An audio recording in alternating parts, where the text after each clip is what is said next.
Hell yeah. Well, um, holy shit, screenagers. This is exciting as hell. This is a very, very cool thing that we're doing today on the Canon. For only the second time and the first time with like actual mics and stuff, we're doing an in-person recording of the Canon. I have two of my really good friends here to talk with us about Pan's Labyrinth. Army Brescia, Sam Gilberg, aka New Angels. Right? That's New Angel. New Angel. Yeah, yeah. Hit it again. I'm so sorry. Yeah. You're good. AKA New Angel Productions. There we go. Gentlemen, welcome to the show. Thank you guys for doing this with me. I don't know who to look at. Eye contact is a weird thing. Yeah. The difference. Yeah. It's a pleasure to be here. Yeah. It's something we've followed for a while and something that we're happy to be a part of finally. So it's cool. So I think before we get into the movie itself, I'm bringing you guys in. I wanted to bring you guys in on the show for a while because of your experiences as you guys are writers, producers, directors. So like you guys know movies, I think in a way that a lot of other people who I've had on the show like don't, they just don't have the experience. So I think if each of you could maybe just like give us a quick background of like your experience, with filmmaking, I think that'll just like color our conversation in a way that will like help the viewer or the listener rather sort of understand, why you guys are people who we should be listening to about like why certain movies are important. So Sam, why don't you kick us off on that front? Sure. Yeah. So yeah, I guess a bit of background. Well, both of us are from New York. Grew up making little short films together and on our own, just kind of took to it really young. Both studied film in college. I studied film at Wesleyan. Then we both drove out to Los Angeles after college with the goal of making movies, short films, music videos. And we founded our company, New Angel Productions, which was our outfit, and it continues to be our outfit for all of our production. We made a few short films, some music videos, had some success with a short film that came out a couple of years ago called Ashore, which did had a really good festival circuit run. And as we've kind of been working on this project together, our baby, New Angel, we've both had a lot of really awesome experiences working in Hollywood. I myself worked, started in the mailroom, and then worked for a couple directors on a couple indie films, and then got a break working on Westworld for about 3.5 years for a couple seasons of that show, and then worked as an associate producer on a Warner Brothers film called Reminiscence, which came out, which starred Hugh Jackman and Rebecca Ferguson, came out about 1.5 years ago, which was a truly like exhilarating experience. So my experience has been a lot of producing and meanwhile writing and directing with my partner Armand. Hell yeah. Yeah, it's an amazing rundown. Like, listening to you talk through the last 10 years is pretty fun, because in the midst of it all, it just kind of seems like you're in battle, but looking back on it, it seems like a really great experience. I'm happy to hear that you had such an awesome ride. I second that. I think it was a great time out in LA. Like Sam said, we moved out, myself after I graduated from Syracuse, where Raph, you and I know each other from, and Go Orange. Go Orange. And Sam and I packed up, moved out to LA about 10 years ago. And two of us just went on the most wild ride in the entertainment industry. Went out there with a dream of making films and telling stories and, connecting on a deeper level emotionally, with viewers and, just kind of learning more about ourselves. And what happened was not exactly as we planned, but learned a lot in the process. So I started in production on the Warner Brothers and Fox lots, and then from there went into the agency route as well, and just kind of, took my licks there and came out on the other side working for a production company, Thunder Road, where we produced a couple of the John Wick films and Sicario. And just kind of got into it's kind of indie filmmaking, but on a large scale, and just really seeing the minutia that goes into making these, you know, massive films, and just making budgets of any size work, and that just sort of informed how we would move into New Angel ourselves, taking what we had and still thinking big, and trying to keep that scale while you know, doing it on a shoestring budget. And I think that's been an awesome creative project, just trying to make the most out of what you have. For sure. And actually, in maybe how it relates to your podcast here, what's been exciting for Armand and I is just we have these experiences working on these bigger budgets, these big productions, and in different capacities. And so we see these big budget, from studios to kind of smaller indies. We see these in helping shepherd someone else's vision and support someone else's vision. And meanwhile, we're making these smaller movies as we kind of come up as storytellers ourselves, and we're applying everything we've learned about how Hollywood makes movies and how smaller companies make movies to our own outfit and to our own growth as filmmakers and storytellers. And it's been this amazing parallel track where we haven't just been in a vacuum making our own stuff. We've been kind of thrown into a bunch of different rooms and a bunch of different experiences in Hollywood, and now we've figured out how to kind of apply that to our own outfit and how we tell stories and how we make them, because the making of them is actually like where it gets complicated. Like anyone can have an idea, but like the making of it is actually, and that's why like when you watch movies, you see like it takes it's a miracle that anything ever gets made, honestly. Yeah, absolutely. Yeah, it's cool that you guys, I feel like people don't really do like the creative partner thing anymore, you know. It's only like siblings. You get like the Safdie brothers, the Coen brothers, but then you also have Phil and Lord, or is it Phil Lord and Miller? Lord and Miller. Yeah. Lord and Miller. Yeah, those guys. Yeah. But like other than that, like you don't see a lot of like creative partner like directing duos. So I think it's cool that you guys like are keeping that spirit alive. I don't know if there are any plans to like go off and, you know, you'll each like direct or create your own things, but you know, I think you guys mentioned it. One thing that you guys did create together, which I saw and adored, and I've talked to both of you guys about it at length, is your short film Ashore, which, like you said, had a great festival run. Like you guys won like a bunch of awards and stuff. Is it available for people to watch anywhere online? Like we can link it in the episode description. Yeah, absolutely. Yeah, would love to hear anybody's thoughts and comments on it. It's really a film that we made that is hoping to open discussion and have people's interpretation come in and inform their own experience. So yeah, if you want to view it, please do, and we would love to hear your thoughts. Where can they watch it? Sorry, it's on our site, newangelproductions.com. It's also, I think, on YouTube as well. And sweet. We have a pretty good trailer as well. If you just want the 2-minute rundown, we're pretty proud of that. But yeah, awesome trailer, awesome movie. I think people should check it out. And I think if you're listening to this and you're listening to these two guys, and you know, you watch that movie and then hear what they're gonna say about Pan's Labyrinth, like again, like it's just you'll understand that like these are guys who know their shit. Like these are dudes who they've proven that they can make a movie, they can talk about movies. So prepare to be disappointed. Honestly, you got like you guys might be the most the most well-equipped people that I've had on the show. No disrespect to any of my other guests, but this is a big one. Talking to you and listening to how you approach your show, you have such a knowledge and such a love and a passion for cinema that's very apparent in the episodes that we've listened to in the past. So being on your show it's a treat for us, because you're truly somebody who loves cinema, and we're happy to be here.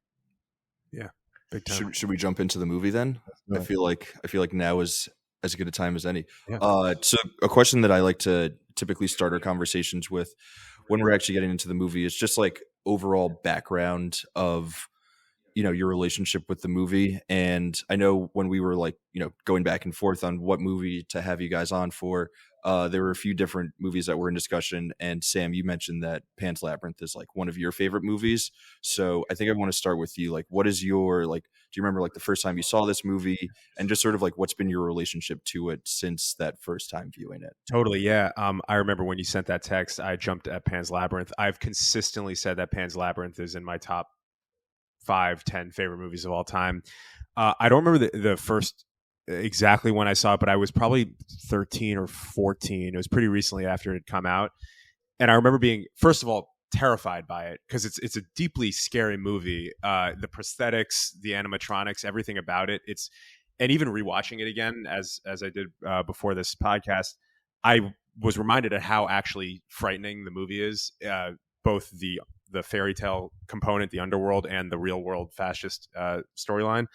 But I remember first experiencing it and thinking, holy crap, like the parallel storylines that are happening right here. Like you're having this real world War post Spanish Civil War experience that's just this horrific, violent, fascist regime, and and then it's all about how this person, this girl Ophelia, is making meaning of it in her own internal world. And personally, I had like a really wild imagination growing up, and I like was really sensitive, and I was really I'd be overly aware of the world, and I'd be overwhelmed by the world, and I'd feel like anxious all the time, and I would often go into my own imaginary world, and I would kind of like I'd find it to be a safer way of relating to the world and making sense of it. And I remember thinking, holy crap, here's this film that is actually making a real world out of this person's imagination, like her imaginary refuge, how she's coping with the horrific traumatic circumstance that she's been dealt with her surrogate father, and like the situation post-war.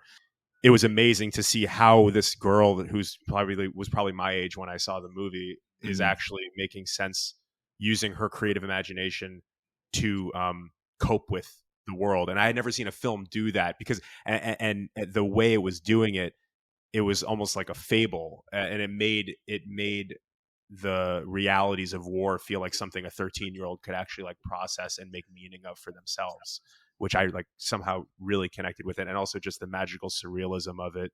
Yeah. I could talk a lot about it, but I'm sure we'll get into it. But yeah, that was how I connected with it first.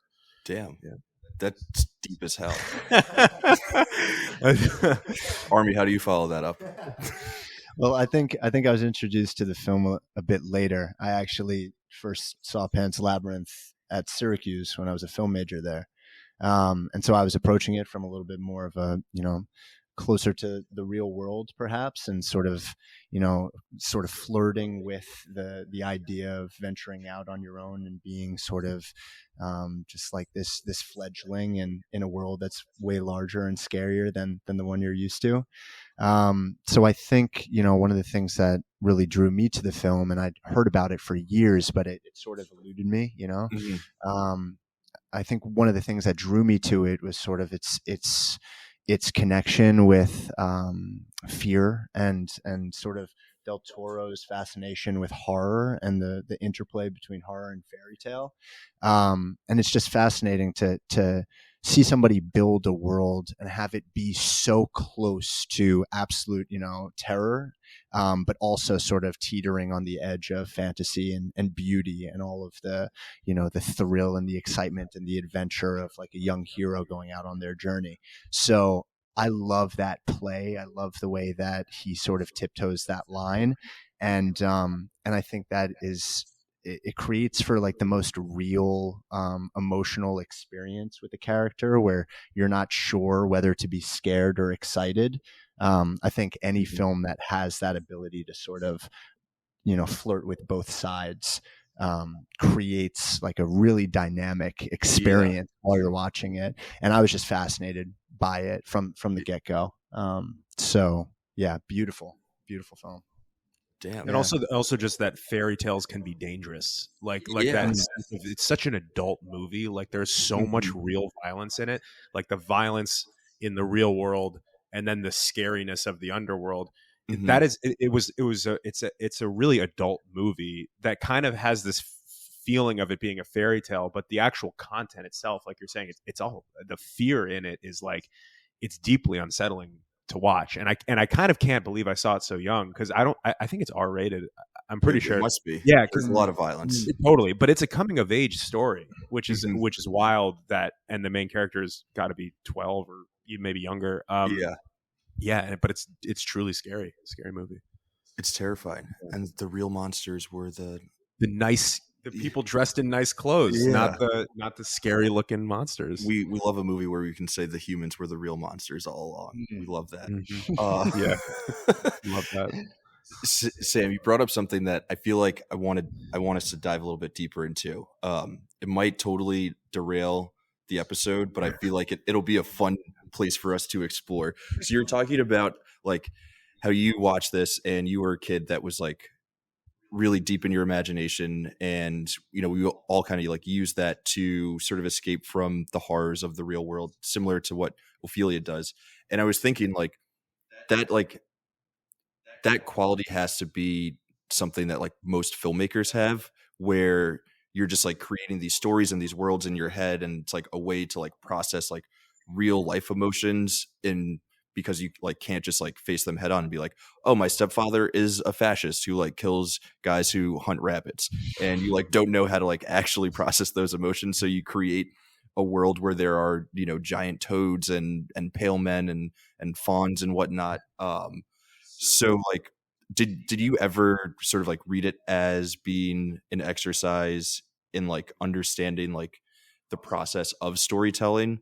Like, is that something that you connected to? Was that something that you picked up on at 13, or was that like subsequent viewings? Honestly, I don't know what I was picking up on when I watched it. I knew that I was deeply moved and terrified of it, but in rewatching it, and I'd seen it a few times since then, I think what you just said is exactly right. Like, it is about the power of the imagination and storytelling, and the human ability to weave reality, which is uncertain and makes no sense and is terrifying, into something that makes some sort of sense for our young minds and even our adult minds. And it really, and I think a lot of creative people, not just filmmakers, probably resort to they're generally sensitive people, and so they tend to resort to a world that they might understand more or know better in their art or in their imagination, when the real world is either too traumatic or too boring or too or not inspiring or interesting. Like And so I think Del Toro's and with all of his films too, it's like I would imagine he had an experienced the world as a chaotic, overwhelming place, and he would take refuge in these stories, like a lot of filmmakers tend to do.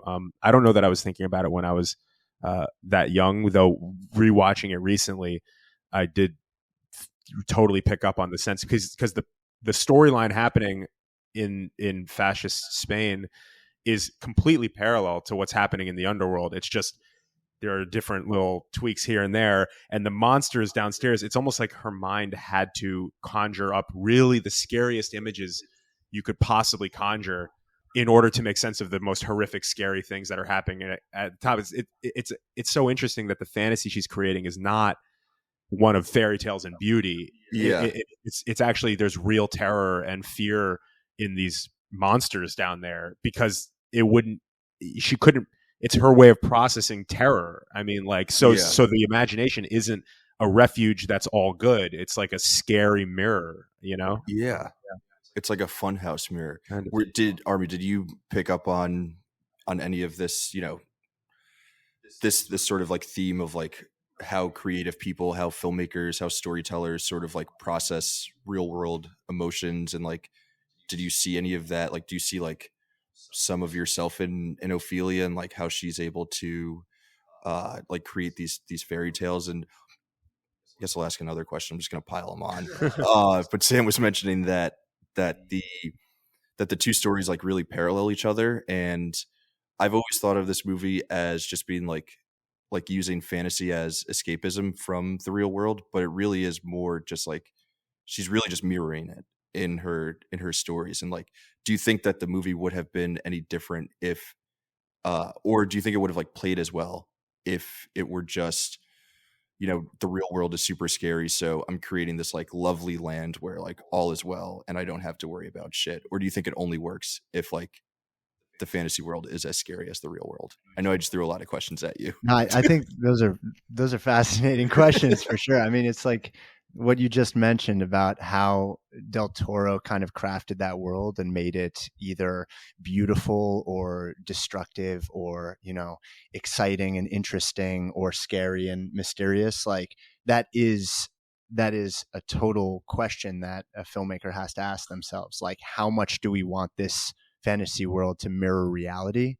I don't think that the film could have, I don't think that the hero's journey is as successful when the path of escapism is so easy, where it's, so Alice in Wonderland, for example, right? That's like a huge influence in this film, right?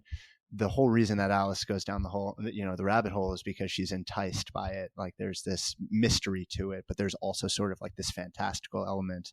And as soon as she goes into the rabbit hole, she discovers that this world is entirely sort of topsy-turvy and upside down and mysterious, and there are strange characters that are, kind of beautiful and intriguing, but at the same time you don't know if you could trust them, right? I think that in itself is the mature and sort of adult way of experiencing what Ophelia was going through. There was no naivete with Ophelia. She was totally aware of the dangers that she was, encountering when she was going down her own rabbit hole, and she decided to push through anyway. In the hero's journey, it's always the question and then the hero's decision to answer the call. And so there always has to be that doubt or that fear at the beginning of the hero's journey, for the hero to decide to embark. That's what makes a hero, is when they decide to move forward despite any fear or uncertainty. Yeah. So I think that it was absolutely, necessary for Del Toro to create this sort of dark underbelly to this fantasy world. And I think it was incredibly effective. I also wanted to point out, in terms of like the hero's journey and the structure of the hero's journey, something that we can talk about now or return to later, but Talk about it. Okay. So the entire story is told from the perspective of Ophelia, right? And it's very much in her subjective. We're experiencing the underworld. We're experiencing like her fantasy with her. We're experiencing real life with her. But the story begins and ends with a prelude and a prologue that are outside of her own existence as a human. And we don't know, in that case, we don't know if it's actually her telling her own story the entire way through. It speaks about a soul and a person, a young princess who begins her journey by going up into the real world, and then it concludes after Ophelia's death, right? So the whole story. Spoilers, dude. Is there a singular button on there? No. Can we speak about the ending like fine. that? Yeah. It'd be funny if someone was listening to this and hadn't seen it. Oh my Just God, like, I want to yeah. do a deep dive. into it. Yeah. Okay. So I guess what I'll say is that, without, maybe we could cut that. No. We could- Seriously, okay. we're gonna assume that anyone who's listening to this is familiar with Pan's Labyrinth. Okay. Cool. Also, it's been like 15 years. So I feel like you don't need a spoiler alert on anything more than like 5 years. It's a 5-year grace period. Yeah. So just the idea that there's a narration to begin and to end the film brings into question whether we're actually experiencing it through Ophelia's perspective at all, which I think is also really interesting. Maybe that allows the opportunity to speak in a bit more of a realistic way, because it's outside of this young girl's direct experience. That's really interesting. I've never read it that way. I think like most people probably read this movie as, it's subjective from Ophelia's point of view, but those like sort of bookends that you're mentioning, it does kind of like reframe it where they certainly read it that it is all objective and we're just like watching it as it actually plays out without any sort of like, not interference, but what's the phrase from literature? Like not unfaithful, unreliable narrator. Right. Unfaithful narrator. He's narrating multiple movies. Yeah. Ophelia, you're cheating on me with another movie. Yeah. That's really interesting. I'm curious about that because you mentioning that, because I'd realized that like I had seen this movie so long ago, but you had seen it more kind of recently, and I was really curious to hear how it hit you watching it this time, because we've like developed our voice kind of together, and like I was really curious to hear how it hit you and like what you were thinking about. And the narrator thing is super interesting. One of the lines in it is from when Ophelia is in the underworld and she's talking to Fawn, I think the monster, like the kind of the king guy get down there, and he says, "You must remain intact and not become immortal, like immortal." And I'm wondering about, because the movie begins and ends right with Ophelia's not alive in either case, and it seems like I don't actually know what to make of the narrator thing. I hadn't thought about it. It's really interesting because it's like every fairy tale like has a narrator, and I guess I think about it. I'm curious to hear what you think about it. Actually, my only thought that I wanted to say was, for me, the sense of Ophelia being a real person and like being an alive person, like there's almost a sense in this movie that if you're alive, if you're a mortal person, that's the thing you want to avoid, because that means you're alive in the land of scary adults and in death and war. And the whole reason the underworld wants to keep her immortal, it's almost like being a kid forever. That's kind of like what I feel like is what's going on down there, is like we can't let you grow up, because growing up is scary. But the idea of that being about mortality, like the mortality of it and like the death stuff, it throws into question of like, who the fuck is narrating it? You know what I mean? Like I don't actually know what I had not thought about the perspective of like who's telling the story, because it does start with a parable. I think it's like you kind of hear the whole story, and then after Ophelia's death, you get the prologue. Who's telling that? That's like probably just like Del Toro. But like, yeah, what do you think? Yeah, I totally am thrown by the narration as well. and I do think that's Del Toro's way of saying, I'm not going to tell you whether what you're about to see is real or not. You know, I'm not going to give you the answer on, you know, what of Ophelia's experience was happening in real life and what was happening in her mind, because the whole parable that it starts with about the princess that goes into the real world and she experiences the wind and the sun, but at the same time she experiences death and her own death ultimately. That's a parallel to what we're watching. So the fact that it's almost like a double, the parable is told, and then you watch what is supposed to be the reincarnation of Princess Moana in the real world, but also paralleling that original story. It's like, are we watching the parable unfold, or are we watching a secondary storyline that is just paralleling the original? That's interesting. Right. So it's like, what dude, you're getting deep into it. Fantasy are we watching? Yeah. Whose fantasy are we watching? I wonder if the parable, because it really, I mean, you're talking about that and you think like allegory of the cave, like, I mean, you're talking about just the hero's journey, like, and even like fucking like Siddhartha, like it's all like you go into the real world, you experience the elements and you grow from it, but you have to lose your innocence in the process. The idea of whether it's just a separate parable or whether it's like a prelude to basically telling us the whole story in the beginning, like the beginning does tell the whole story that you're about to see, but I think the whole process of the movie unfold, every scene, you know, unfolds in a way where the world gets less and less safe. It feels like the violence of Captain Vidal, I think, the way they show it, like in the first 20 minutes, the way they show the stabbing of the guy in the fucking face. Oh yeah, it's Yeah. brutal.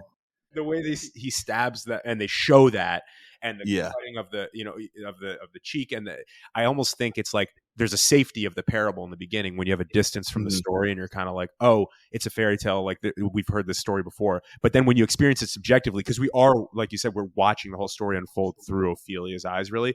So it's almost like we can't just know the story; we have to live it ourselves, and as Ophelia has to, and experience the pain and the terror of it. So it's like I think it is the film itself. I think is just a telling of the parable that is posed in the beginning, but you're brought on the journey, and it feels way more intense and scary, and not necessarily like what you thought it was, because it's almost like you're just being brought on for the ride of it now. Yeah, damn, fascinating too. How what you're talking about, how your point about Ophelia being brought into the real world. I think the story begins with Ophelia completely in a fantasy world, right? Like the story begins with her reading her fantasy book in a car with her mother before anything.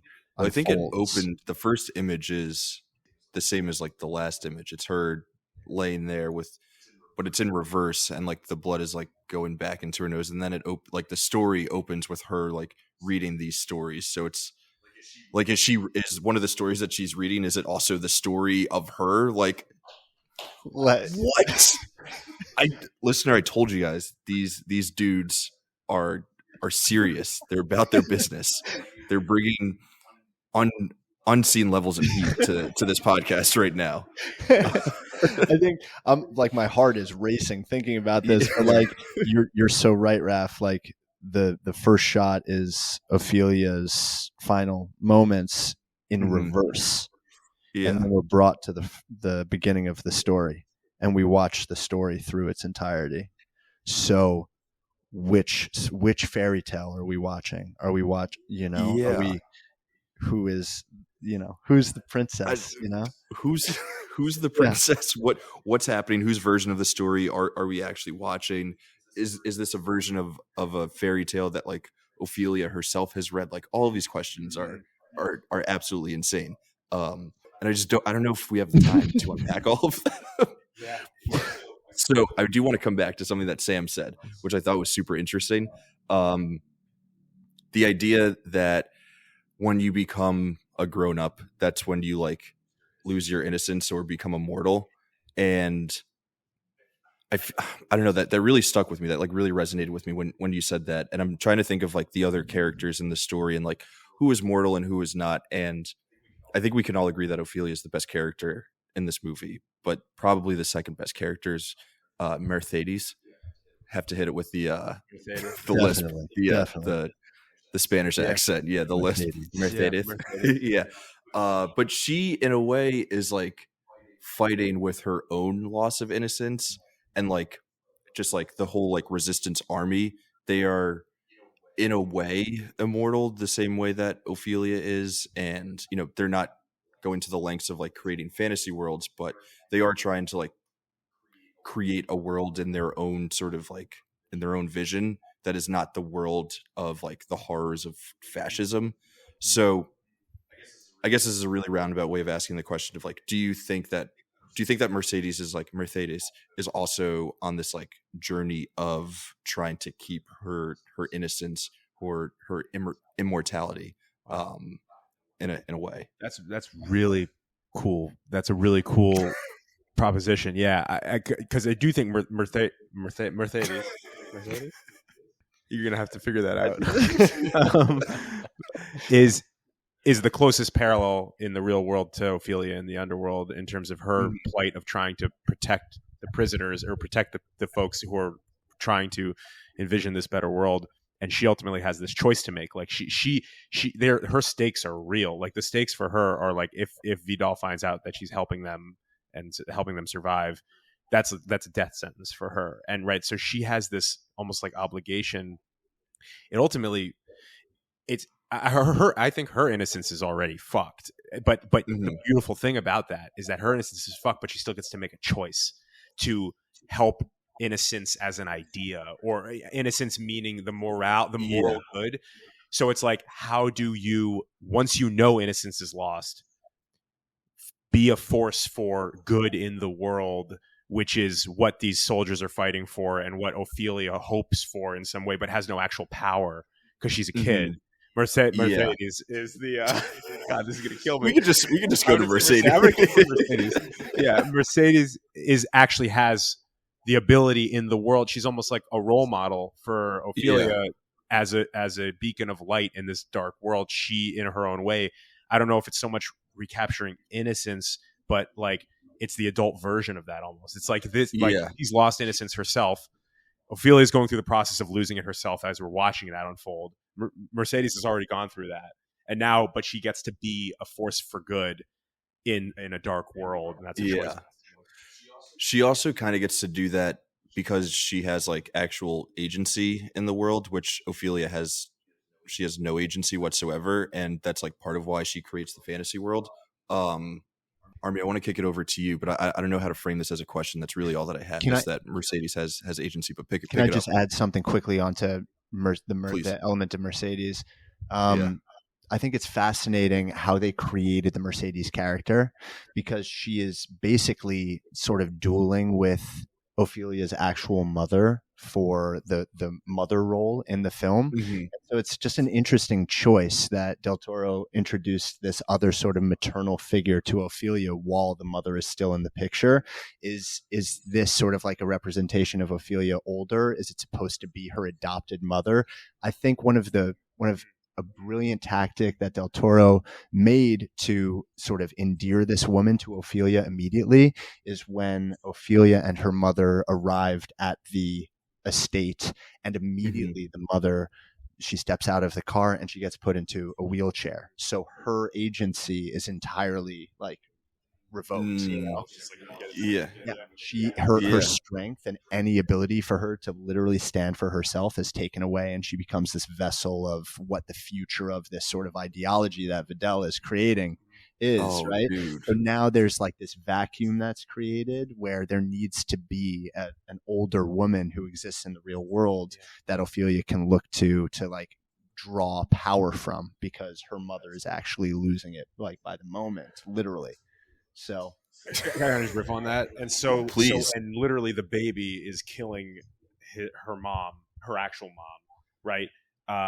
The virus of, I mean, this is like, without getting too like allegorical, but like Mercedes is almost the one who has the perspective, isn't blood. There's no bloodline connected there. So it's almost like Vidal is a virus, fascism and violence is a virus. It's killing the mother with the baby, because that's Vidal's baby. And it's literally like, she's gonna die, and he's like, if it comes between her and him, keep the son, let her die. But that son is gonna kill the mother. I mean, it's a virus. I mean, it's literally like it's going to. And so Mercedes is the only one with actual, and she fights to keep that agency, right? And keep like a pureness, right? That the mother doesn't have, because she's infected by that virus of. Should we talk about fascism for a little bit? I love talking about fascism. So we knew it was going to come up. We knew it was going to get at there some point, right? Yeah, let's do it. I feel like Guillermo was very much so in his not just in this movie. I was thinking about it, have like rewatching this after seeing like Shape of Water, and some of his, and like knowing about like his new Pinocchio movie. Like Guillermo is like very, very anti-fascism, which is pretty rad. Yeah, I feel like we can all agree on no that. fascists here right now. Definitely Team Del Toro. Del Toro versus fascist feud. 100%. Yeah. Did you guys like know anything about the Spanish Civil War before this movie, or since? Because my knowledge of it is very limited to Pan's Labyrinth.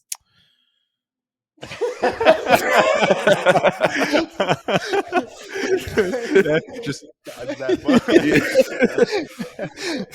what I think is really great about Mercedes is So you're asking about Ophelia's plight to adulthood, right?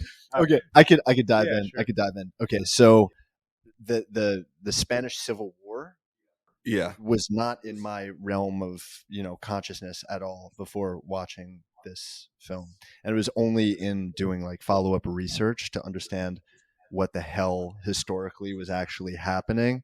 Did I know kind of where, we were coming into the story? And I don't think this is intentional. However, I do think that by showing this film to an American audience with sort of a historical happening that is kind of outside of our sort of everyday curriculum in school, it really does make the symbolism behind good and evil, that it brings it more to the fore, because it's, it's not something that we're applying context to. It's more so something that it's like, okay, this is clearly bad. We know what this type of symbology is, what this iconography is, right? And so we approach it from that fairy tale sort of perspective, because we're being taken on this ride where we know that there is good and bad, and we just have to hope that good prevails. So that's my way of saying I had no fucking idea, but I do think it's fascinating to see how kind of the ideas of that time were permeating through, Europe and all over. Yeah, it almost feels like it's like what you're saying about because in Shape of Water and in Pinocchio and in Pan's Labyrinth, it's like Del Toro needs the villain, like, because he's telling these fairy tale stories, right? And it's interesting now that everyone agrees that fascism is probably the most evil ideology, right? And Captain Vidal is probably like the most evil person you could conjure. I mean, there's no redeeming quality about him. Like there's no like, I mean, even if you could try to get into his psychology, like, and I think, and in Pinocchio he has similar characters too, and in Shape of Water. So it's almost like, it's fascism as this idea that's it's almost like all right, we just need evil in this film for good to prevail, like you said. Yeah. It's like Nazis in like the Indiana Jones movies. It's just like they pop up and you're like, okay, like I know what we're doing here. I get who's bad and who we have to defeat. That these folks are playing in this movie. I get it. Yeah. I want to throw something to the group right now to see what people think about this. The last line between the doctor and Captain Vidal before Vidal shoots him is something along the lines of, I'm paraphrasing, but it's, the doctor basically euthanizes the rebel who was captured, and and Captain Vidal comes in and he says, "You directly disobeyed me. Why would you do that? It was, it was good to have you here and you were part of my team. Why would you do that?" And this is already after the captain knows that the doctor has been slipping medicine to the rebel forces. So he knew basically that he was caught and he was made, and so the doctor, upon leaving the barn, says to Captain Vidal, to do without asking questions is the wrongdoing. So, it's like something like only people like you believe in obeying without thinking, or something along those lines. Right. But it's a super powerful line. It's a shame that we can't remember. Only people like you do without asking questions. So I feel like that's sort of maybe the root of the evil, is to obey without questioning.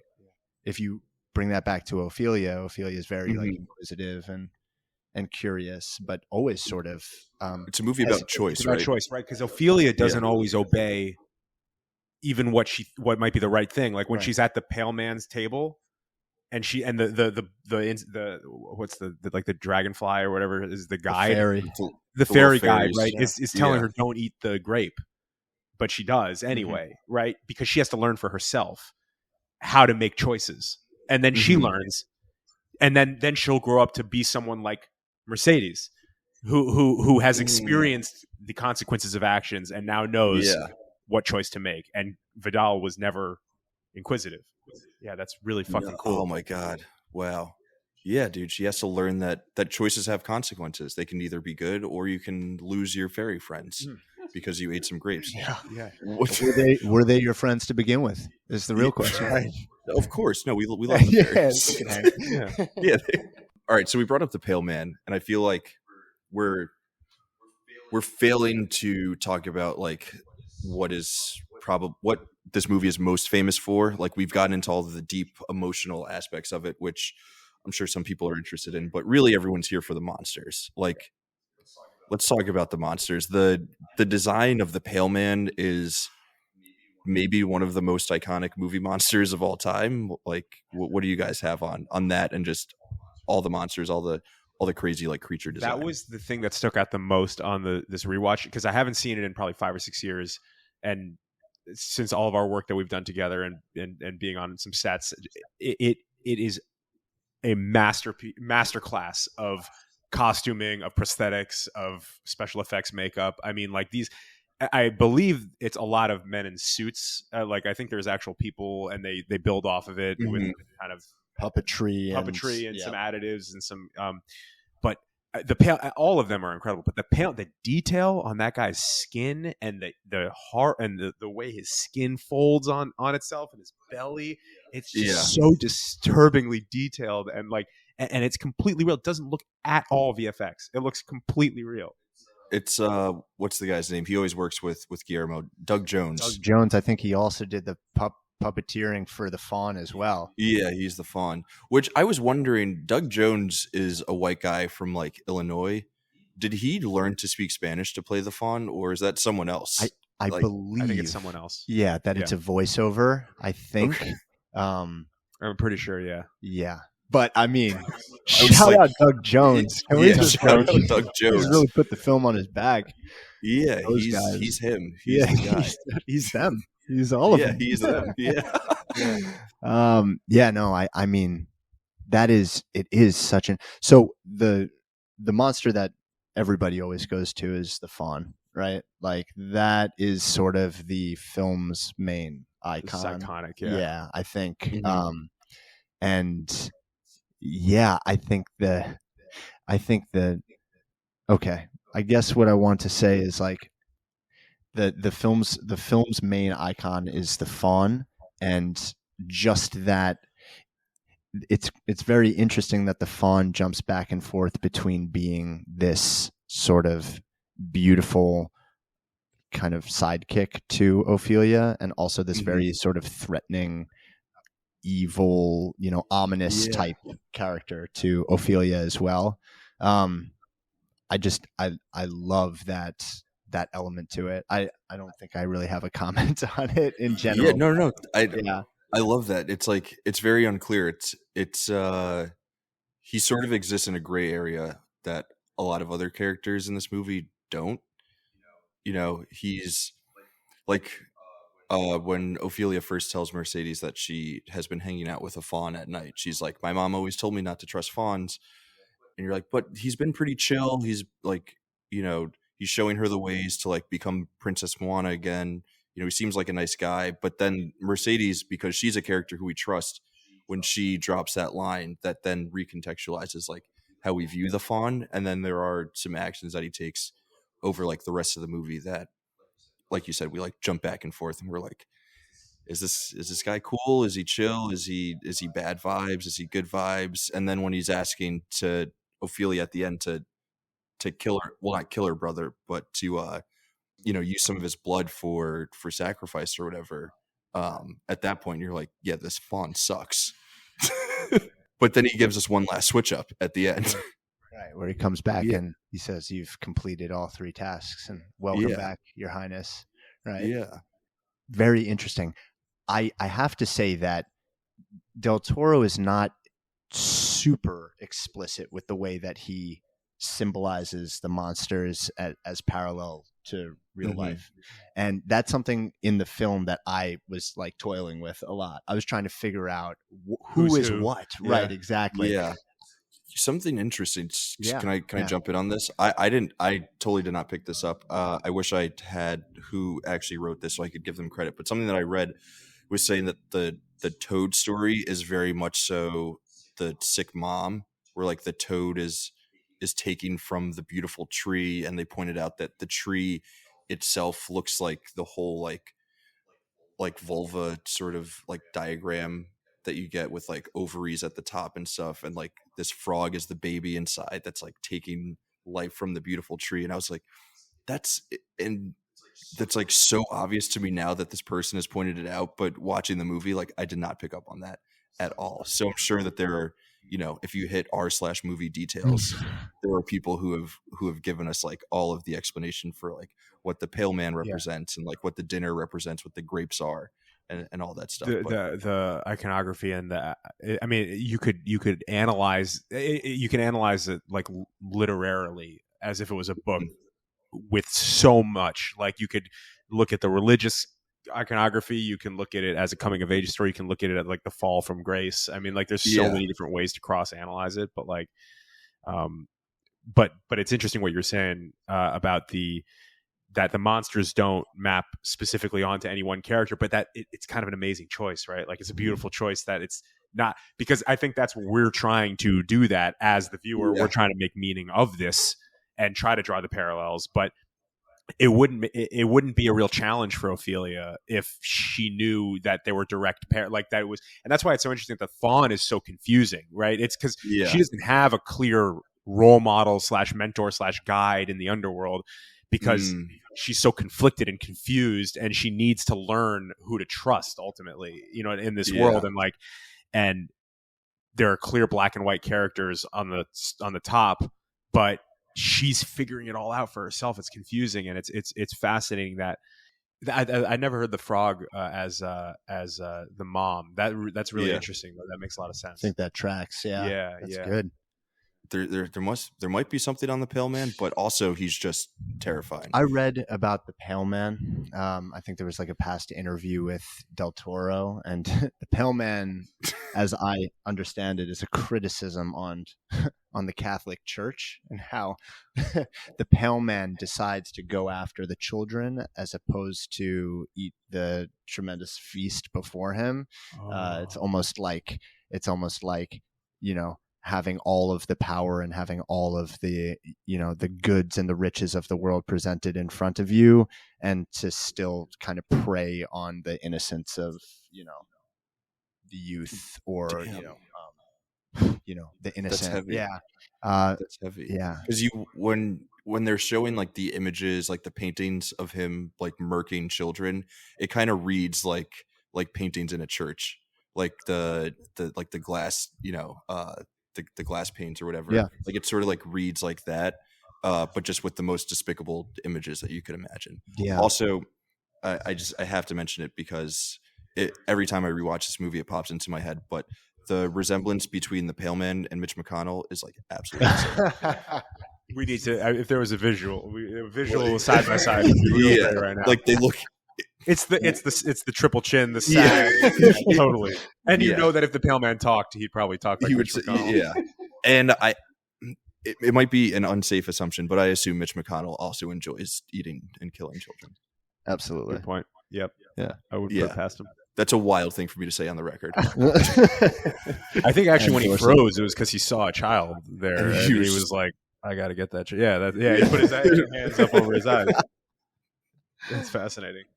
Probably runs like the Pale Man too. Yeah. That bow-legged. That chase scene, totally like when I first saw the movie, that chase scene of, because he's not bolting, because you're wondering, like, is he going to run fast? Like, is he going to be really fast? You know what I mean? Like, he's just limber. He's so weak because he's not eating. And then, and I remember that was even more fucking terrifying to me, that he was just kind of moving like lanky, and like it was just so realistic. It was like, God, that's a real monster, because the monsters are all like realistic moving, and they have human qualities, the way they move and the way they look. Like it's all these prosthetics and all these, it's all built upon like a human form for the most part. The fawn, the Pale Man, like they're not these crazy animalistic, they're like human form, but like heavily decorated and move like humans, but like are deceptively, they don't look like humans. It's interesting when you were talking before about like Ophelia's like loss of innocence as she dives into this, as she becomes closer to the war that she's sort of like becoming a main character within. It's really interesting because the way that they depict her story in the beginning of the film is sort of separate from the the like infantry and the all of the, you know, the gunshots that are happening in the woods. I mean, there are people who are just getting like assassinated out in the woods, and it cuts back to Ophelia, and she's not even hearing the gunshots at first, and then slowly, you know, her world begins to merge with the world of the captains, where the war is kind of like encroaching on her world, and she's hearing explosions while she's indoors, and it's all kind of like bearing down on her. And I think that as she's, you know, encountering these monsters, it's almost the idea that like knowing that monsters are real, like how do you walk through the world after that? Yeah. You know? Yeah. Yeah. Maybe Mercedes had a bad experience with a fawn, and you know that's colored her, the way that she moves through the world. Right. That's really interesting. That it's like it's not until she encounters those fantasy monsters that she's able to like see the monsters in the real world. Guys, I was not prepared to get this deep into Pan's Labyrinth. I thought we were just gonna be like, cool set design, like Mercedes is great, and the Pale Man, and then like all the time, and you guys are just like, nope, we're diving all the way in. We got to figure this thing out. Got to figure it out. It's also just side note, beautiful movie, like just beautiful looking. Like it was shot. I think it must have been shot on film, because it's so, even the like the forest shots and just like the image is so like it was just such a beautifully shot movie. $19 million budget. 19. Isn't that insane? Boxed 84 million. Yeah. So like, Yeah. it's an insanely inexpensive film for what it looked like, and it did really well for itself. It's also like top 5 grossing international movie in the US. Like this movie resonates with American audiences in ways that international foreign language movies like typically like don't penetrate like American culture the way that this one does. Like you ask most American film fans like if they've seen or enjoy Pan's Labyrinth, and like 80 to 90% of them are going to be like, yeah, that movie kicks ass, which is not something that you can say of a lot of like international films in the US, which is dope.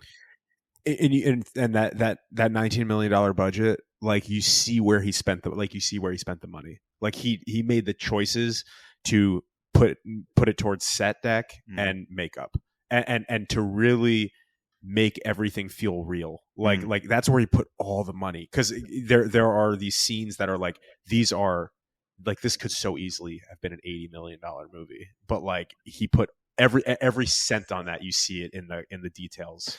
I totally agree. I could not believe the budget when I saw it. When you think about it, it's kind of a contained film. You know, there are like these 3 or 4 like set pieces that are like really big, like the tree and the portal into the underworld. But other than that, it takes place at a house and in the woods. Yeah. And it really is the product of somebody's incredible imagination. How big can one's world become when all they have in their surroundings is just the house that they're in? When somebody's so contained and so trapped, how big can they make their world feel? So that's sort of like the containment of the film is actually what drives. It's sort of, you know, it's grandness, you know. This little girl is thinking really big because she's so trapped, because she's so isolated. Yeah. I know it just got me thinking about what you were saying about choice too, because I think the best movies leave you feeling with a sense of feeling alive, and also have agency in your life. Like people talk about walking out of a movie with like main character energy or whatever. I really think what that is a sense of possibility, and like, oh, I have agency in my life, in the way that this movie is literally about like, there's a moment where one of the I forget actually who he is in the movie, but the older guy, he's got gangrene on his leg.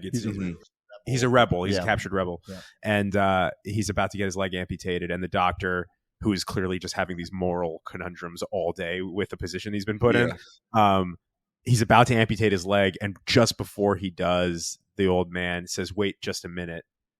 And you're wondering what he's going to do. Like, is he going to like kiss his wife, or is he going to like whatever, say a prayer? Yeah. But he just looks at his leg for an extra couple seconds.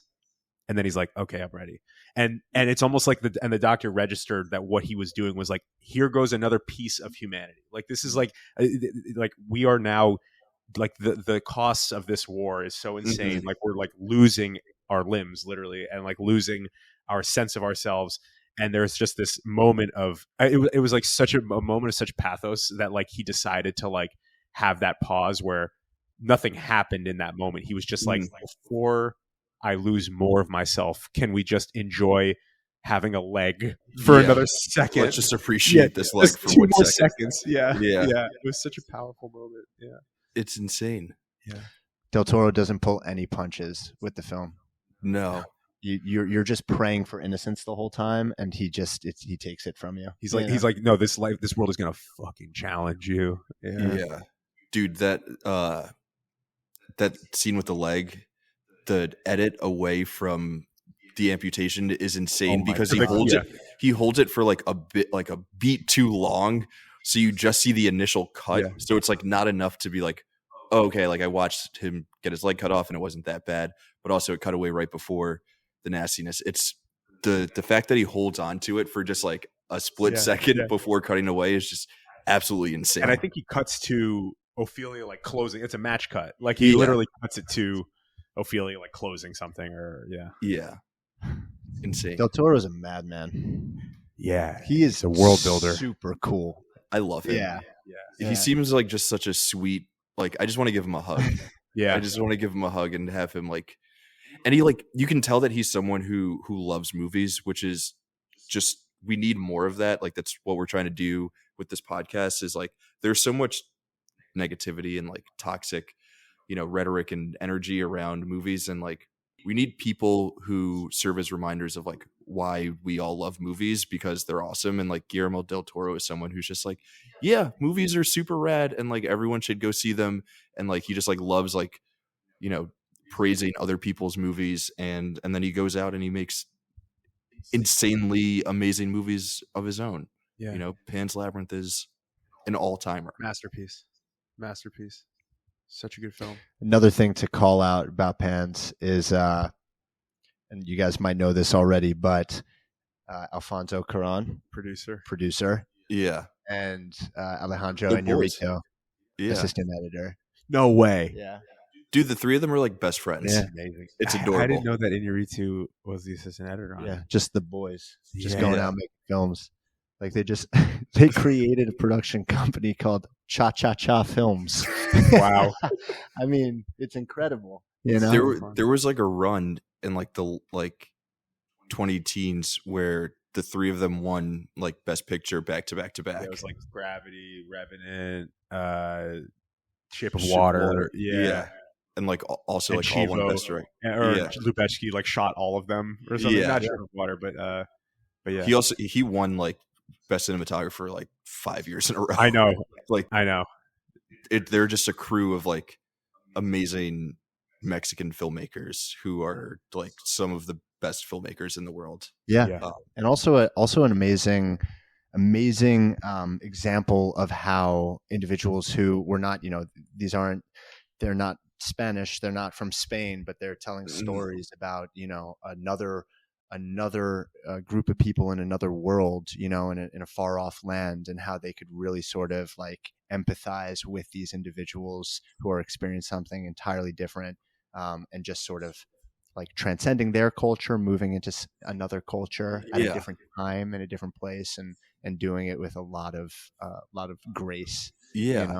There's a lot of grace in this movie, but again, I think that's just like Del Toro. Like, I don't think that you're ever going to get a movie from him that doesn't feature that he's not going to approach from a place of just a shit ton of grace.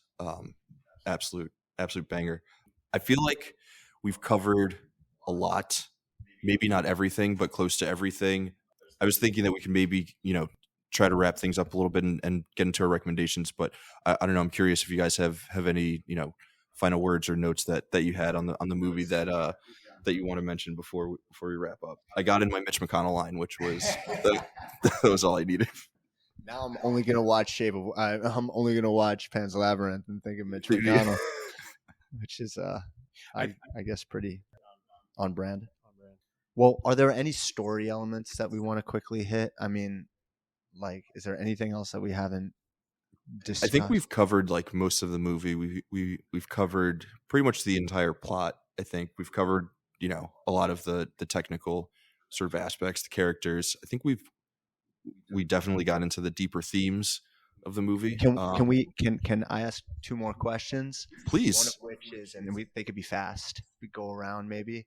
It's like lightning round. lightning round. One, Let's play the lightning sound. go. First question is is Ophelia's world real? What do you mean Was real? was she was she actually experiencing this, or was it in her mind? Was it happening? The monsters? The monsters. I feel like it was her imagination, but she experienced it as real. Maybe like some form of, just wild imagination conjuring it up. But I think she probably experienced it as real in the form of like intense visual imagination and memory. I've been going back and forth on it, and I wanted to like give the like douchey answer of it doesn't matter because like all of the emotions experienced are real. But I think in that final scene when she's running through the maze and she gets to that corner and she's stuck and the maze opens up and she runs through and then the captain runs up and it's closed. He then like loops back around to get to the center of the maze and she's there. And like he doesn't see her talking to the fawn, but like she is there. So like that maze opened up and allowed her to run through. So I think because of that, for me, it's like it reinforces that it is real. And like maybe he doesn't see the fawn because he's just a bastard and he has like no imagination. He's only able to, unless like someone gives him orders or directive to see the fawn, like he's not going to see it because he's incapable of like making actual choices. So yeah, I think because of that, I think it's real. And it like, but I don't know, the either reading is I think either reading works and like it doesn't really matter that much. What do you think? I think they're both fair. I would say that because of the attempts to discredit the fantasy world throughout the film, with the mother saying you live too much in your fairy tales, and just everybody telling her that she needs to get her mind out of her imagination. I think that is like we are directly supposed to question all of those those movements to discredit the fantasy world. And I would like to think that she was experiencing all of these things. Another piece of information is when she puts the root under her mother's bed, and her mother begins to get better. And then once the root is burned, her mother dies. But I do think that she's experiencing it, and I think Del Toro is asking us to believe despite all of the people telling us not to. Yeah. So, yeah. That's beautiful. I'm glad you asked that question to give us that answer. And did you want to do why is it essential? I think we've kind of covered why it's essential. Okay, but sweet. if you guys want to give like a closing argument for, if someone is like, why is Pan's Labyrinth like a movie that I must watch? I would say, I mean, you can't watch this movie and walk out feeling nothing. Like, I feel like you can't, it's impossible to walk out of this movie and not have an altered perspective on yourself and the world. It's so visceral and so emotional. Like, it will get to you. It's like you said, he doesn't pull any punches. Like, no matter what you feel about it, I personally can't imagine anyone not liking this movie. I mean, I could see people thinking it's overwhelming or too scary, or maybe some of the characters in the real world are a little too black and white because they need to be for the story to work. But why it's essential, I would say it's about movies. I think it's about movie making and about the power of story and cinema and the viewer relationship. And because I mean, you're watching the movie through Ophelia's eyes, but also as a person experiencing a story. And there's the added, I mean, there's so many layers to it with the parable, that it starts with. But why I love it so much personally, and why I would say it's essential, is because the story itself, if you read it as a book, it would be brilliant and beautiful and amazing. And even in the beginning, you hear the whole story as a fairy tale, but it also has to work as a movie, right? Because everything we're talking about here is so iconic, and it's like, oh wow, and that represents this and all the symbolism, Yeah. and it's like symbolism porn, this movie, because there's so much in it. It feels like maps onto the hero's journey so well, and all these biblical allegories and good versus evil. Thematically, it's like filled with it, right? Yeah. But as a movie, it's engaging the whole time. It's like so mesmerizing to watch. And I think Del Toro was like aware, because it's such an allegory. Like everything is so thematically rich, but it works as a movie that's entertaining if you just want to have an entertaining movie, which I think is like, it's the same way like that the Beatles, like all their songs are awesome just for, I mean, I don't know if the Beatles are cool anymore, but like they're like the Beatles, all of their songs on this podcast, the Beatles are still cool. Let's go. All the Beatles songs work as pop hits that anyone could love, but then there are people who also dig into the meaning of them and get lost in the beauty of their richness and like all the levels to it. Pan's Labyrinth works on every level as an adventure movie, as kind of like a sci-fi, almost, with like not sci-fi but fantasy. And but then it works on all these deeper adult kind of like thematic levels. So like it just works on every level. Yeah, I love that. Yeah, definitely. I would just jump off of that and say, I think it's really important right now to make films that challenge. You know, I think there's a lot of content being created right now that, you know, I can't speak for all of the content that's coming out, but I do know that, you know, we want to be satisfied and we want to feel those releases of, you know, serotonin, dopamine, and all of those things. And we want to leave feeling, you know, satisfied or satiated when we watch a film. But sometimes the challenge of watching a film is sort of neglected, and I think Del Toro creates a fairy tale that still challenges its audience, that doesn't, you know, spoon feed everything to its viewers, and makes them ask the question, like, what is real, what's not, what is scary, what's exciting. I mean, there's so many moments in the film where it could be a horrifying moment, but because of just the music choice or the way that it's edited, it creates something totally intriguing if you're able to hold on for just a little bit longer. So in the way that the film is created, it actually inspires courage to look at things that might initially be scary in a way that is, you know, just inquisitive and sort of curious. And so everything about the film is asking its audience to question, like its central character.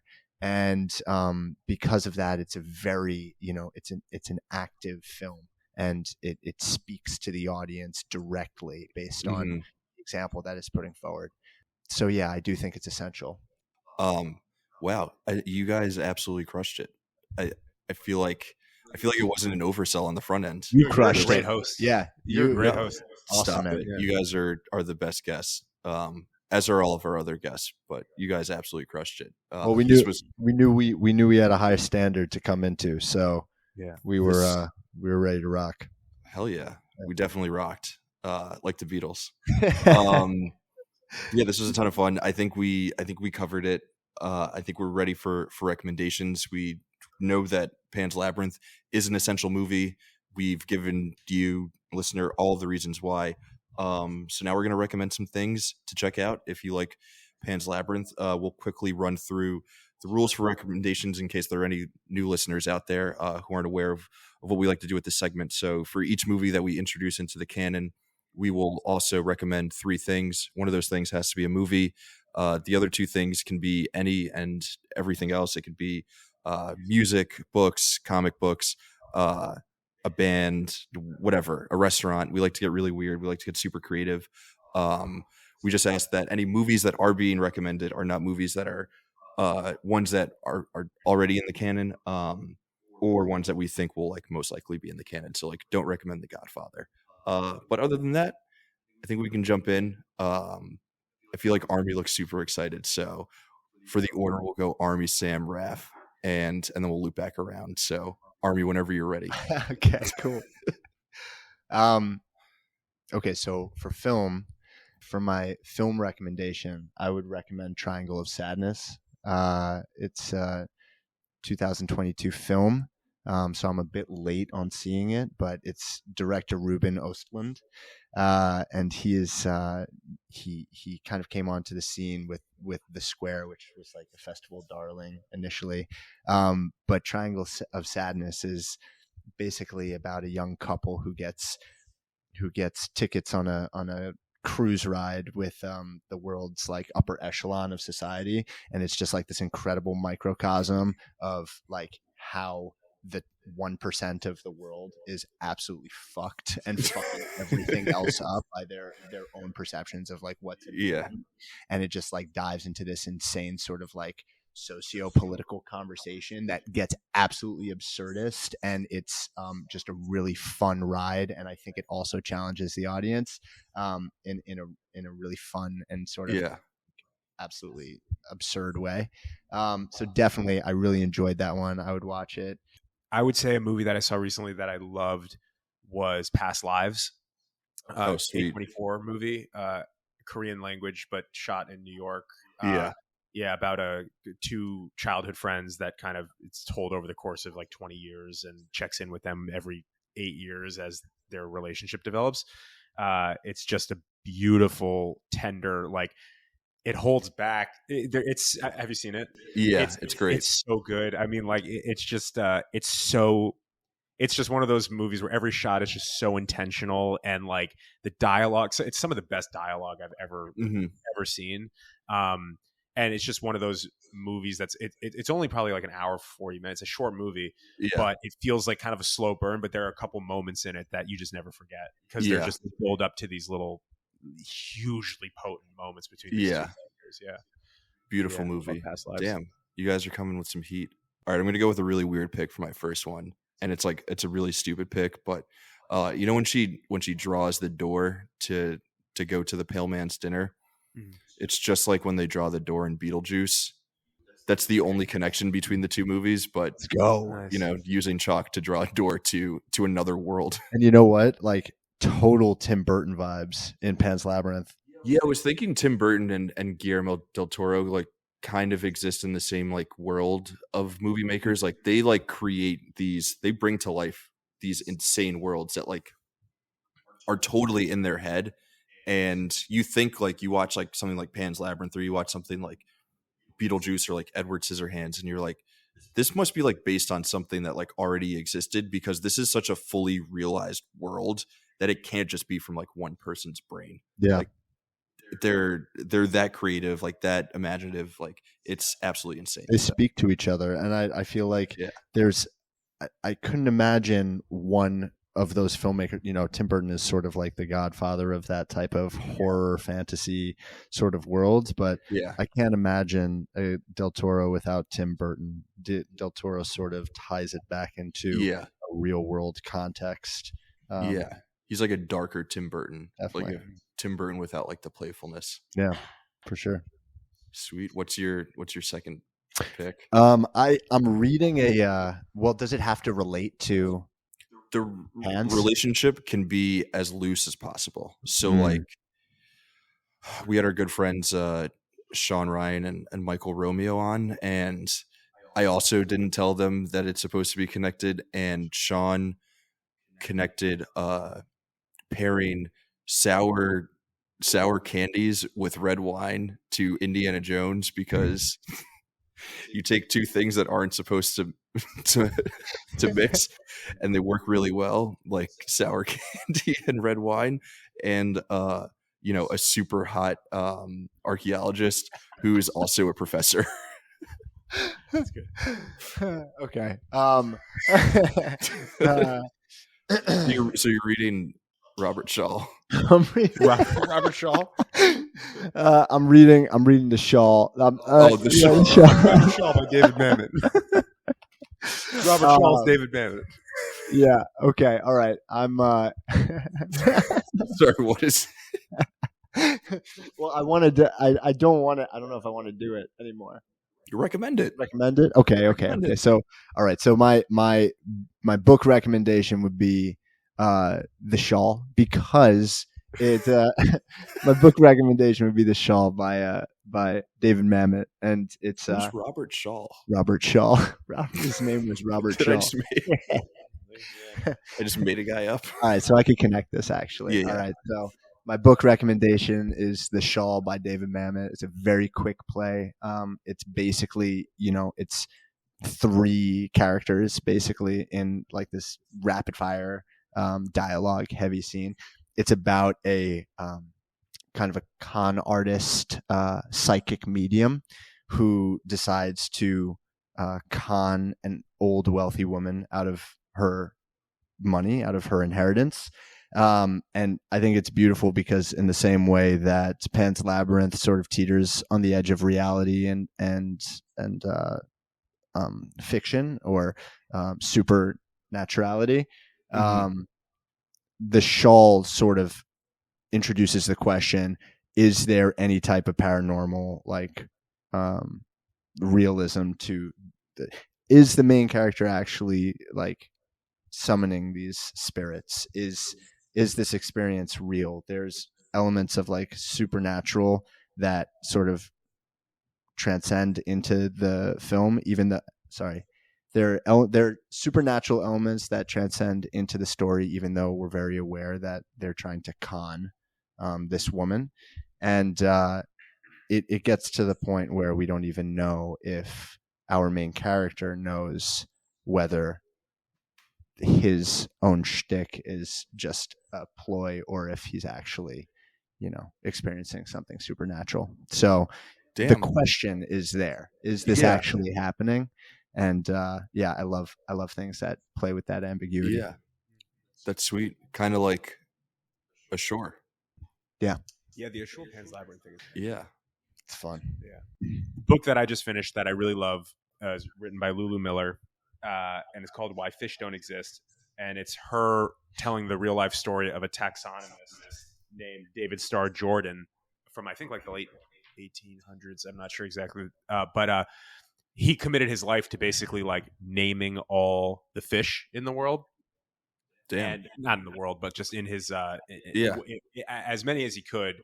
And he was just very interested in biology, and it's the story of his life and his life's work in kind of understanding the real natural world and making sense of the world through these labels. Like he was like kind of a Darwinian in the way that he was just like everything has a label. Like he was really trying to like make sense of the world through these labels. And then a couple things happened. One, there was an earthquake that happened at his house, and it like fucked up all of his like work, and it just became it was destroyed, and he was left with nothing. He had some personal tragedies happen as well. And then there's an amazing moment in it that is feels kind of similar to Pan's Labyrinth in the way of why it's called Why Fish Don't Exist. Oh, this might be a spoiler actually, but I'm going to say it anyway. Why it's called Why Fish Don't Exist is because there was a movement of people after Jordan's time and sort of concurrently that started to develop where people started to wonder, they started to study fish and found that certain fish have more genetically in common to animals that are not fish. Like, so for instance, there's like a species of halibut, say, that actually has more genetically in common with a cow than a swordfish. So when you pull the thread of that, it really throws into question every label we have. And so it's called Why Fish Don't Exist, is because there's a movement of people, a really real movement. There's a name for them. I'm forgetting it at the moment, that believe that fish don't exist, that fish aren't real, because it's just a name we give to these underwater creatures that actually might have more in common with other animals. So there might be more in common with a cow and a species of halibut than two fish. And when you pull the thread of just the labels, there is no meaning at all. I mean, because if you say a fish is more similar to a cow, like our complete sense of the world is messed up. So it's really about one person's journey into making sense of the world and making meaning in a meaningless, chaotic world. And the terror that comes when your idea of what makes sense is shattered. And so I guess like in the way that Ophelia is trying to create the world. Yeah. That's wild. Yeah. Great book. That was so long. What I just said, but there's They're something like there. they're fish truthers out there. There's truthers. Yeah, they're called like that. That's wild. So for my second pick, I'm gonna go with a movie directed by Guillermo's friend Alfonso Cuarón. Is that how you pronounce his last Cuarón, name? I think. Cuarón. Yeah. I never know how to pronounce it, so I just stay away from it. I call him Alfonso. Yeah. You guys are on Alfonso. first name basis. Yeah. But another one of his movies. So in 2006, Inarritu, Cuarón, and Guillermo del Toro all released absolute bangers. Guillermo had Pan's Labyrinth, Inarritu had Babel, and Cuarón had I'm still messing up his name. Had Children of Men. I'm not recommending Children of Men, but I am going to recommend Y Tu Mama Tambien. One of my Which also, favorites. dude, an absolutely great movie. I don't think it's in the canon. It probably could be. But the actress who plays Mercedes in Pan's Labyrinth is also the main character of Y Tu Mama Tambien. The actress's name is Mary Belle Verdew. She's absolutely incredible in both movies. And Y Tu Mama Tambien is just like one of the most insane movies you'll ever see in like all of the best ways possible. Absolutely brilliant piece of filmmaking. Best road trip movie of all time, I think. Oh, easily. Yeah. Easily. It's an absolute banger of a film. So good. And also shot by Emmanuel Lubezki. Yeah, so a beautiful his movie. First movies that he shot, I think that was 2002. One of his first movies. He later went on to shoot Birdman, Children of Men, Gravity. Yeah, but that was one of it, and it's not like it's such a grounded movie that it doesn't look like any of the other. But it's still beautiful. Yeah. That was a big influence for Ashore. Really? Concepting when concepting Ashore, we were definitely looking to Y Tu Mama Tambien because the relationship between just the dynamic, and the complexity of the dynamic between all of them is just incredible writing. I can see that. That's sweet. Yeah. What's your killer wreck? Yeah, great. It's awesome.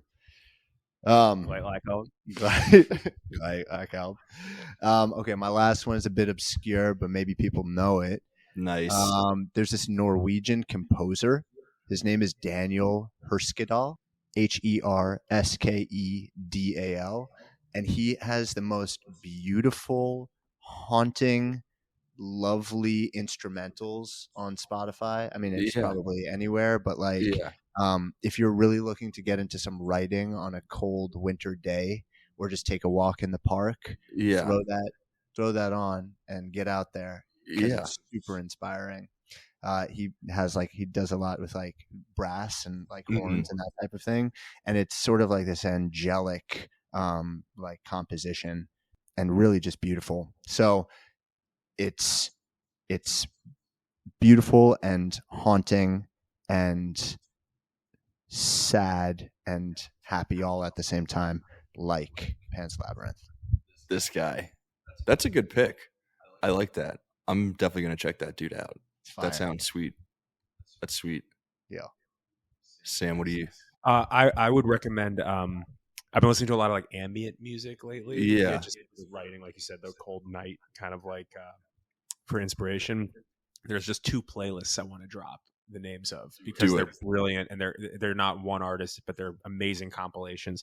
One is called Ambient Tape Loops. It's on Spotify. It was put together by Robot Koch, who's this amazing composer.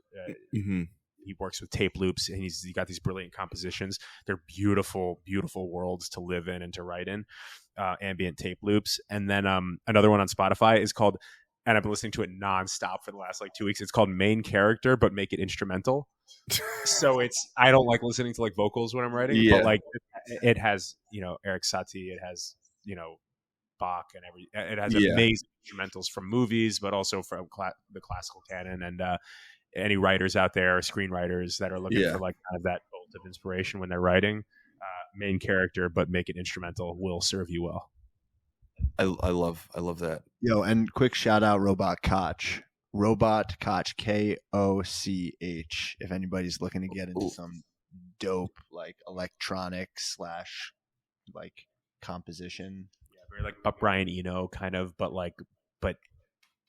more modern. It's hard to describe. Just atmospheric electronic. Okay. Experimental. Sweet. Yeah. World builder. A little bonus rec. Yeah. I love that.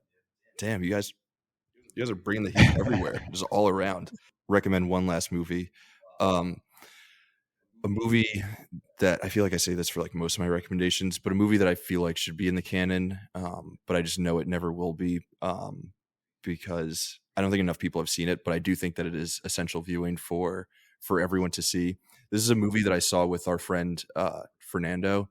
He took me to see this movie, this '80s Russian anti-war movie about World War II, about this kid who joins a group of resistance fighters against Nazi forces that are invading Belarus and then trying to go on to Russia. One of the most outrageous movies you'll ever see. But my third recommendation is Come and See. I don't know if either of you guys have seen this movie, but it's a must watch. It will it kind of like Pan's Labyrinth, like you walk away from that movie like a changed person. You're like, oh, I do have the power to like make choices, but also like through the perspective of a kid. Like it's about fighting fascism. Like there are a lot of parallels. Come and See really just exists in the real world. There's no like fantasy element to it, but otherwise like a lot of parallels with Pan's Labyrinth. But would highly recommend that both of you guys watch it, and anyone listening also, if you haven't seen it, like buckle down because it's like super intense, but a really, really good movie. I've seen it on the list of like the greatest war movies of all time. I've also just heard it's like one of the most brutal viewing experiences in terms of just how accurate it depicts what war is like. Yeah. We saw it on like a Saturday afternoon. Wow. And I just remember walking out of the theater on like a cold winter night, and I was like, "What do I do? Like, what is life?" What is life? When was the film made? Like 85. Yeah. So it's like weird. Like I don't know what was going on in Russia at that time. If it's like any sort of like indication of like some sort of like larger movement or discussion that Russian people were having about the war, but it's like one of the best World War II movies, or just like war movies ever. I have a DVD if you guys want to borrow. I don't have a DVD player. That's fair. It would just sit. It would be art on my wall. You would just open up the DVD case and just look at it. Like, wow, this is supposed to be a great movie. I can tell. That's awesome. Do we want to run through our picks one last time? Just boom, boom, boom, so people can jot them down if they didn't catch them the first time around. Yeah, we totally remember them. We got that siren going on outside. New York evening. Yeah, so my picks are Triangle of Sadness, directed by Ruben Ostlund, The Shawl by David Mamet, and Any Work by Daniel Herskadal. My recs are Past Lives, the film, the book Why Fish Don't Exist by Lulu Miller, the 2 Spotify playlists, Ambient Tape Loops by artist Robot Koch, who I recommend in his own right to check out, and Main Character but Make It Instrumental, both Spotify playlists. I love the name of that playlist. That's so good. I've got 3 movies, 1 really random one, and 2 like just like pieces of cinema. Beetlejuice, arguable. That's a yeah. I don't know. That's a piece of cinema. Yeah. So I've got Beetlejuice, Y Tu Mama Tambien, and Come and See. Dudes, the new Angel Boys, Salmon Army. Thank you guys so much for doing this. This was a ton of fun to do in person, to actually like feel the energy in the room while we got to talk about Pan's Labyrinth. This has been an absolute blast. Any final words? Anything that you guys want to plug for folks? Like where can they check out your guys' work? I think we gave the website, but if you guys want to give it again. Yeah, we're at newangelproductions.com. We're also on Instagram. We're always kind of working on new stuff, writing a couple projects right now, and also just looking to work with creative folks. Ultimately, we're experimenting with some shorter form stuff, doing some kind of visual poetry kind of stuff, and reconnecting to what we love about telling stories and creating moods and creating worlds. So we're always making stuff, and we're at New Angel Productions. And I just want to also say thank you for having us here, and also for doing this podcast. This was super fun, and like having podcasts like this where we get to geek out about movies and what we love about them and storytelling. It's like, it's important. And this is a no joke podcast. So thanks for what you do. Thank you guys. Second that. amazing to be here. Thank you so much. This was an absolute blast. Yeah, listeners, check out their work, check out New Angel Productions. While you're there, watch Ashore, and you'll see some of the connections between that movie and Pan's Labyrinth. But I think we've covered it. I think we've covered all of our bases. This has been an absolute blast. We will be back next week with another episode, our final episode of season 2, our final episode of 2023. It's been a ton of fun doing this show the last year or so. We have a lot of cool stuff planned in 24. But next week we'll be back. We're closing out the season with Shawshank Redemption. So we'll catch you there. And in the meantime, stay safe, stay awesome, and we'll catch you in the wasteland.